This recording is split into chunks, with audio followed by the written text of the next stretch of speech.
Hey, good afternoon. This is Nolan Baker from America's Retirement Headquarters. Thanks for tuning in today and joining me. Today I'm joined by Staff Sergeant David Bellavia. Just finished up a conference here in Buffalo, New York, talking about the concept of rank up. So couldn't think of having somebody better than David come join us, talking a little bit about his real world experience of fighting over in Iraq, and his book here, it's called House to House. So coming up in a moment, we'll give you some information if you'd like to get a copy of his book. But David, thanks so much for joining me out here and coming by the conference and kind of sharing your story. Thank you for having me. Thank you for your service as well. I appreciate that. Absolutely. Yeah, definitely. And I know, some of the people that are looking and watching today, what I do is traditionally help people get ready, plan, and transition into retirement.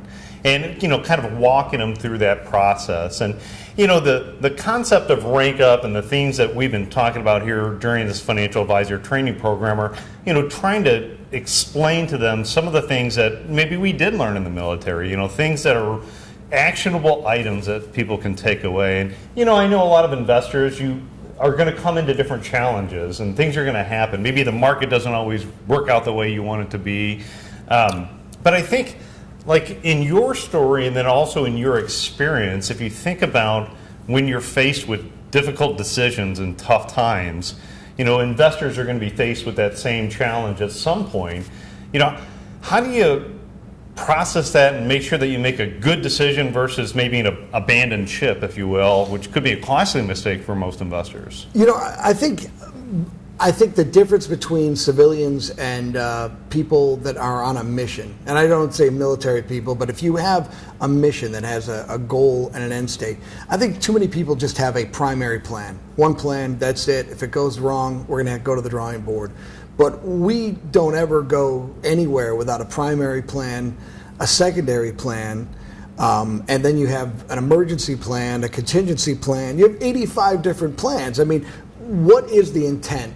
And one of the things I think for leaders, in order to really be a gifted leader, I think you have to be a really good subordinate. You have to know how to follow before you can lead, and knowing what the intent is everything. What are we trying to accomplish? And if we don't get there the primary way, we know that at least we have 15 other plans that will get us to our end state. And sometimes it's as simple as staying the course, but also it's making, the ability to handle when that bump comes in the road. Do I want to step on the gas now? Do I want to slow down? Do I want to take an exit? What do I want to do? As long as I'm going to get to the end state and we're going to complete that mission, that's all that's important. And I don't know if I would have had that in my civilian life if I didn't experience that in the military. Yeah, valid point. So, as an investor, if you're thinking about your plan of approach, what's your plan B? What are the next plans? What's the contingency plan? If you don't have one, I think that's a great takeaway. Make sure you have a plan B and you kind of know how that plan is going to work and when you're going to implement it. If you go through the book, and again, his book is House to House, it talks about, the battles that you were in. And, winning those battles, I think a lot of it has to do with having a great team and surrounding yourself with talented people. You explained earlier today that you kind of went through different changes to find the perfect mix. Is there any, magic, so to say, to how do you build a great team? It's really knowing what type of, especially when you're talking about a military unit, the fidelity is everything. I mean, if you can't trust the people you're with, there's really no point in even getting them together and putting a uniform on. But I guess competency is a really big deal. To be competent at something is great, But if you don't have character, it doesn't really matter how competent you are. I mean, if no one wants to approach you to ask what you know more than the other guy, what's the point of knowing that? You have to have the bedrock of competency. The building block is character. And the one thing about these guys were incredible warriors, but they're also going to be incredible UPS drivers, incredible teachers, lawyers, doctors, and everything else that they do. This was the audition for their life. And if they could prove themselves in the most austere of environments, they're going to do really well when it comes to your portfolio or balancing a checkbook. So, I mean, to me, it's really about having people that you trust, but also having people, that are living values, the selflessness. What is the basis of valor? It's love. What are we doing it for? I mean, people want to talk about politics or young kids that, you don't kick down a door for a dental plan. You're not doing that for college money. There's a whole lot of ways to get college money. You're not going to risk your life for it. So at the end, it's about, the fidelity to your nation, to your unit, to each other. But it's always great to know that you're sacrificing for worthy people, that you're sacrificing for people that appreciate, that would be willing to do the same thing as you. And that team is everything. It's the Army taught me the importance of an individual in a community. The best communities in the world, the best teams in the world have individuals doing their jobs to the best of their ability, and together that makes championships, that makes, survivability on a battlefield. So having a great team, I think, is a really key component, it sounds like, and making sure you put that correct team together, obviously people that you can trust.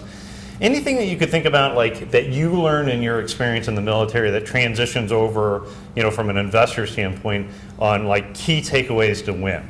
Well, first of all, accountability, I think, is a huge part of success, especially when it comes to a military operation. I don't want to spend any more time figuring out why something happened. I want to figure out that it's been corrected and that we're moving forward. We had a lot of time for me to wave my finger in your face and say, you know what, I'm really disappointed that you did that. But right now, let's stop the water from coming into the basement, and let's come up with a way to dry it out as soon as possible. And so that always comes with accountability, being the person that says, hey, this is wrong, this is broken, I've identified it, and we got lots of time to figure out who did it, why it happened, but let's move forward. And then the next thing is just risk. Everything in life has risk. If I did a risk assessment every time I left the wire, I would never leave the wire. I'm in a hostile environment. People are trying to kill me. That's enough for me to stay home. You know what I mean? Right. Just right there is enough to never, ever leave. So how much information do you need to make a decision? If you are waiting for more than 95%, you're never going to make a decision. If you're waiting for more than 75%, you're not. Sometimes the failure to make any decision is the decision. And that is going to cost you. It's going to cost you money. It's going to cost you lives.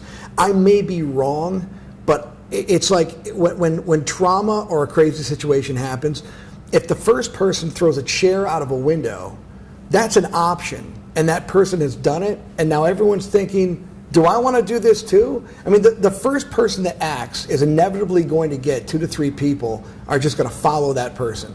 So we want to make sure that we're ready for every possible circumstance, that we have a plan to do something, and we don't rely on the crutch of I need more information, or I need to be 100% sure that this is going to be 100%, I'm going to get my money back, or I'll get a return on this investment. And if we live in that world, I don't think we're in a risk world. That's what it is. Yeah, I mean, unfortunately, paralysis can be a costly mistake. So ready, aim, fire is really kind of what you need to do, and just take some action. One of the things, if you want to get the rest of the story, you want to see all of his journey that he had in his book, The House to House, all you have to do is just get a hold of us at the office. You can call us at America's Retirement Headquarters. Our number is 419-842-0550. You can get a hold of us. We'd be happy to send a copy of this book out to you to let you enjoy it. But Staff Sergeant Mr. Bellavia, thanks for joining me. Thank you very much. Had a really good time out here today with you and talking about Rank Up. And thank you so much for tuning in today. And I hope you have a wonderful day as well.